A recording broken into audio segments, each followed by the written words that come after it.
Hey guys, it's Mike here, and I just saw Rise of Skywalker, the newest Star Wars movie and final episode of the Disney Star Wars sequel trilogy. Now, for those who have been following my channel for any length of time, you know that I love Star Wars. I've been a fan since I was a young child, and while the original trilogy was before my time, I watched and rewatched the original trilogy on VHS until they were literally broke from overuse. I was also lucky enough to see the prequel trilogy in theaters as they were coming out. Although given their quality, maybe lucky isn't the right word. And when the sequel trilogy was announced, I was really excited. Since I was a kid, I always wondered what could have happened after Return of the Jedi. What adventures did Luke and Leia and Han have around the galaxy? And what became of the Jedi in the next generation? Well, when Episode 7 came out, we got answers. Although they didn't exactly live up to my hopes, or the hopes of many other fans around the world. Despite that, I still loved the movie at the time, and even after rewatching it, I still enjoy it, despite its derivative nature and other flaws. Either way, Star Wars seemed like it was in a good place. That was until The Last Jedi, a movie I was excited about and hoping would be great.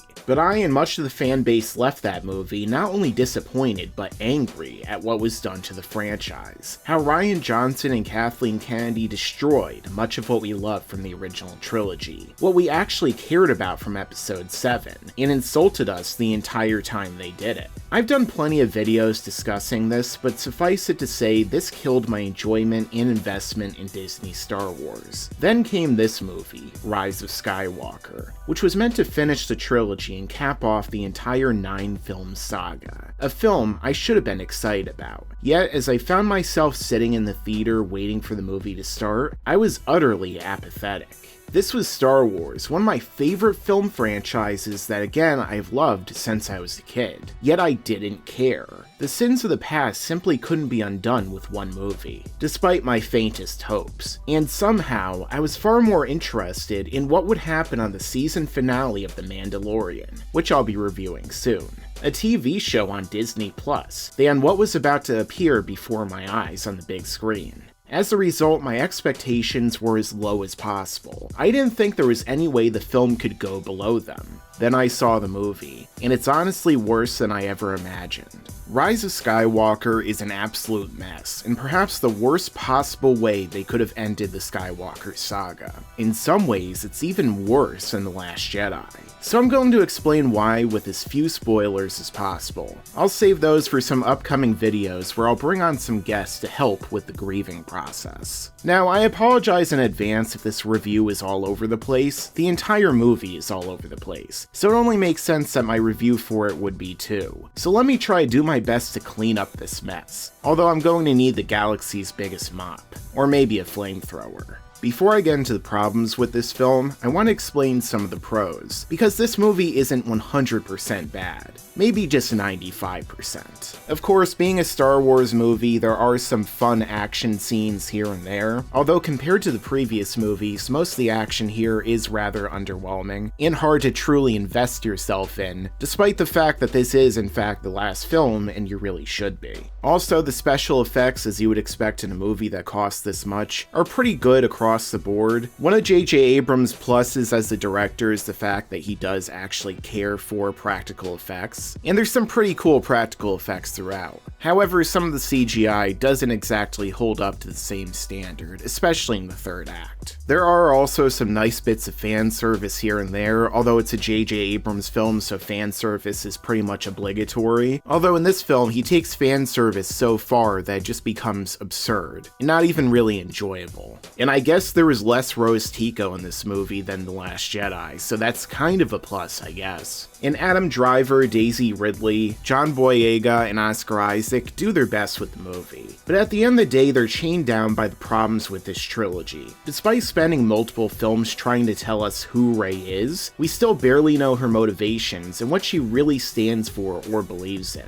We still don't really buy her vulnerability. In this movie, she's so extremely overpowered that they all but amplify the problems from the previous movies. Finn is constantly set up to do things and never does them, just like in this movie in relation to Rey, and if he actually has more to him than first appeared, something I'm going to be talking about a lot more in videos to come. Now, Poe is given some backstory here, but it isn't really that much and mostly kind of just exists to further this convoluted plot. And it's honestly too little too late to really mean anything.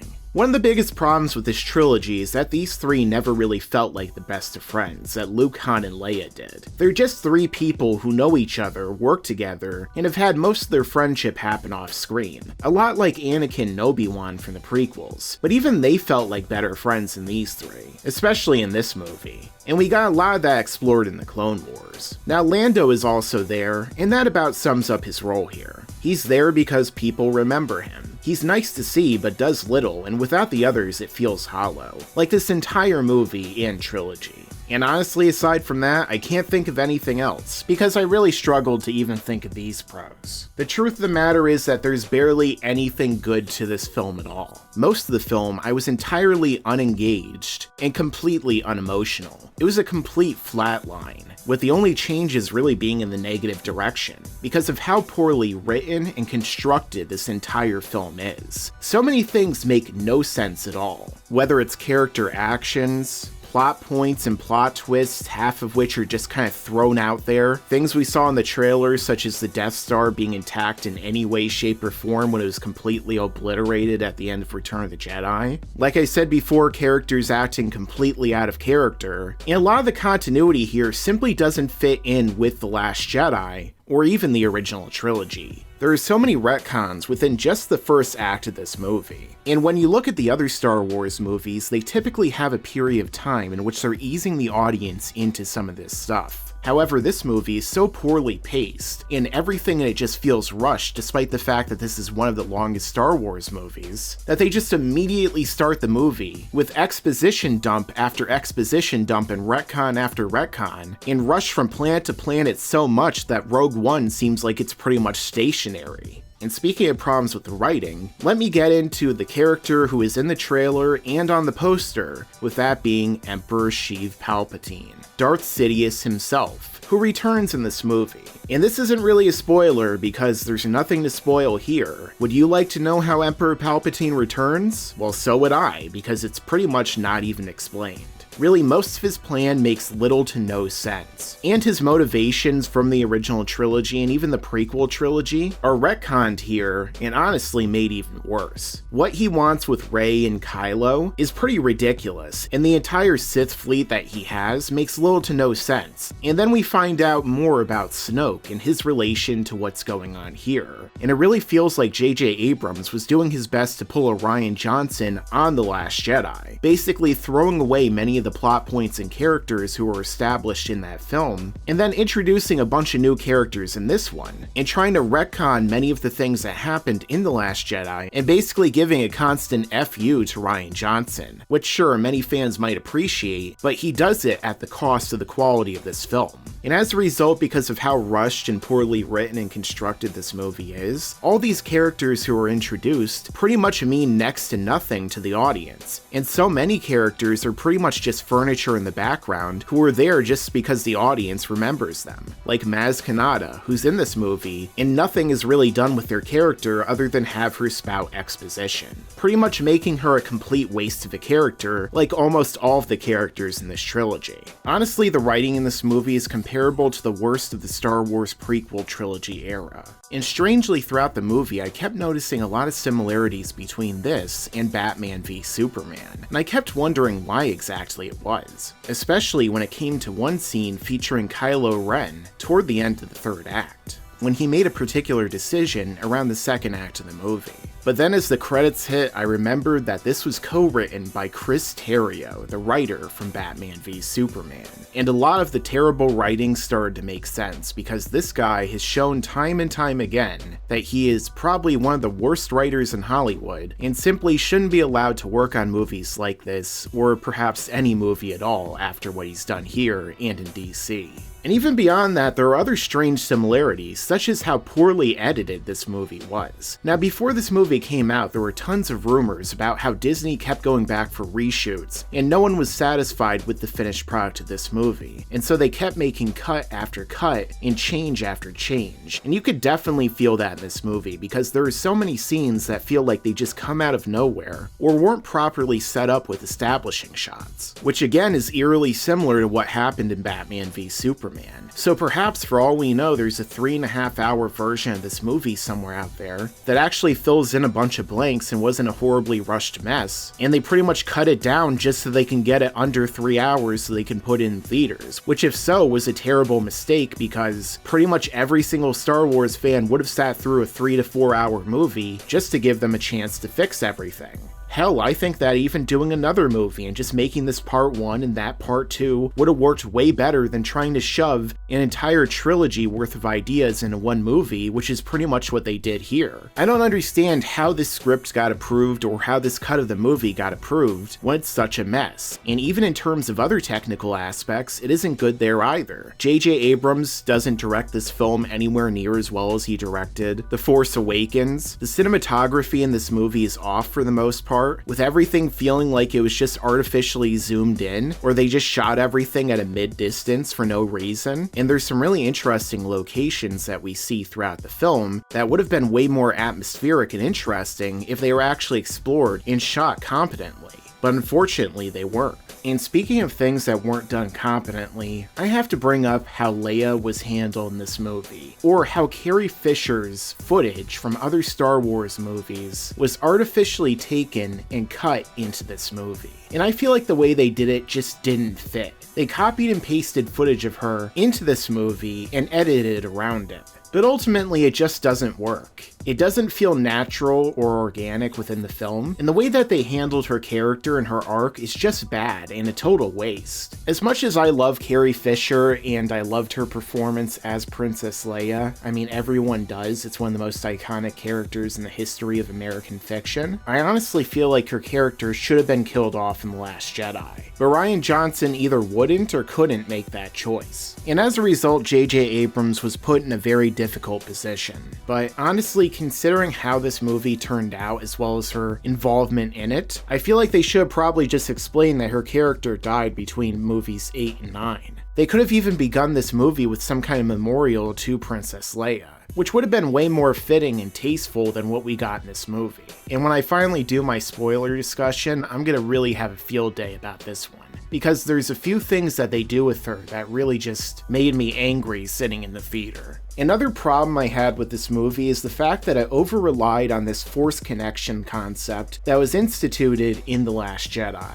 Essentially, what we saw during The Last Jedi was a number of different times Rey and Kylo Ren were shown to be connected through the Force, able to have some conversations and some slight contact, even when they weren't on the same planet or even the same star system. But the way they utilized it is so convenient and also so ridiculous that I wish it wasn't even in this movie. Because it makes little to no sense, we don't even get an explanation of how Kylo Ren can do it in this movie, and the way it works is just kind of ridiculous. It makes some of those plot holes even bigger. But ultimately, I feel like the biggest problem with this movie and the entire sequel trilogy is the massive amount of wasted potential. There's so much that they could have done post Return of the Jedi, and so many different directions they could have gone, and they just completely ruined it. Vader's sacrifice now means next to nothing, and so does his lineage. This whole saga was supposed to be about the Skywalkers, about the Chosen One Vader's rise and fall, and his son becoming a Jedi and redeeming him, as well as defeating the evil Empire. But now it's been corrupted to where everything is about Palpatine and Rey. And as a result, it's completely hurt the legacy of everything that came before it. And trust me, I'm going to be doing a whole video about this topic. And it's one that I've been waiting to do for a long time now, so make sure to stay tuned for that in the future. Ultimately, I feel like this is just a terrible follow-up to the original trilogy. And unfortunately, despite the fact that I had hoped maybe it would, the sequel trilogy certainly hasn't been redeemed by this movie. In fact, it's been cemented as a total failure.